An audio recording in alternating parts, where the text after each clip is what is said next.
The Level Resources feature delays and splits resource assignments to help you get rid of overallocations.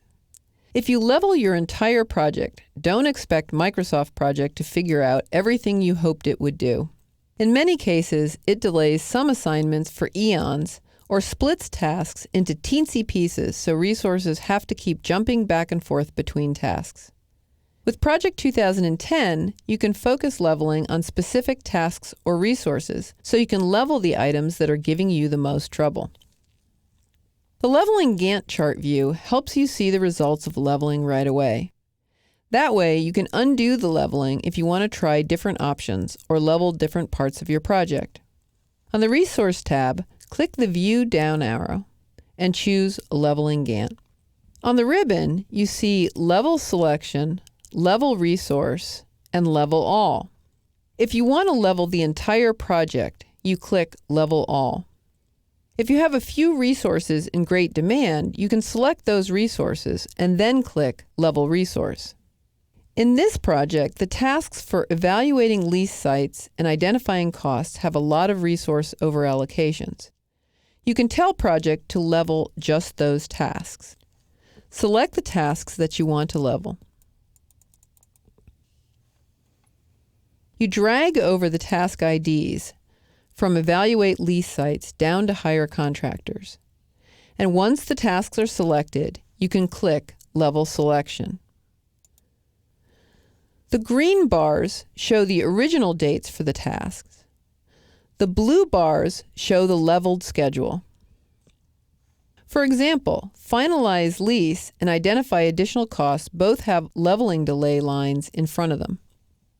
In fact, the Finalize Lease task has moved later by about a month. The Estimate Cost task has a split in it. That's to give the Relo PM time to identify additional costs.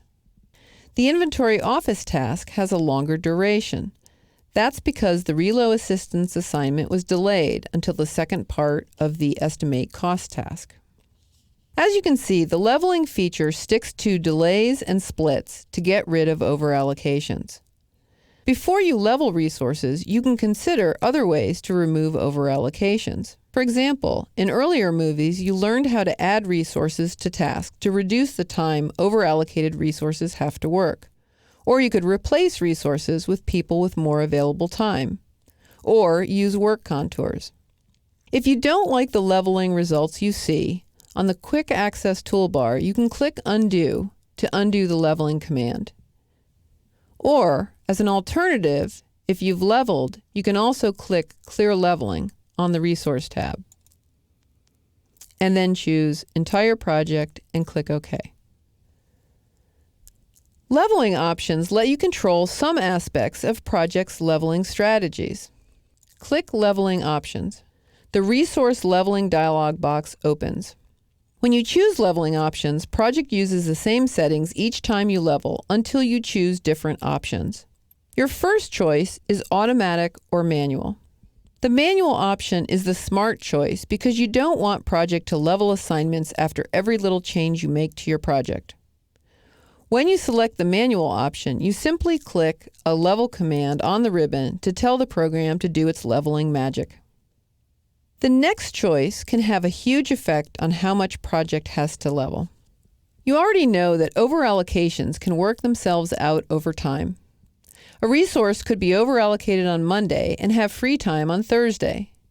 If you level using longer time periods, Project may have fewer overallocations to deal with. In the Look for Overallocations on a Day-by-Day Basis box, choose the longest time period you're comfortable with. Week by week works for most projects. Click the down arrow and choose the time frame you want. Turn on the Clear Leveling Values Before Leveling checkbox. That tells Project to remove any previous leveling delays. Starting from scratch each time you level is usually the best approach, so you see the changes that Project makes more easily. However, if you added some leveling delays manually, you might want to turn the checkbox off. Project automatically selects the Level Entire Project option. You can choose the level option if you want to set a date range, for example, to level just the phase of the project you're working on now. The leveling order is set to standard initially, and that's what you want unless you decide to assign priorities to tasks. Project turns off the level only within available Slack checkbox initially. This setting removes all overallocations and pushes the project finish date out as much as it has to. If you're trying to remove overallocations without moving the finish date, turn this checkbox on. That way, project levels only if the leveling doesn't push the finish date out.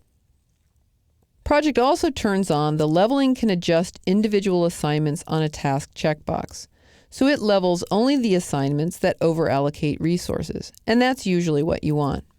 When you turn on the leveling can create splits in remaining work checkbox, project can split or delay tasks that haven't started, and add splits to the remaining work for tasks in progress. With the checkbox turned on, project doesn't use splits, so a resource can complete work without stopping.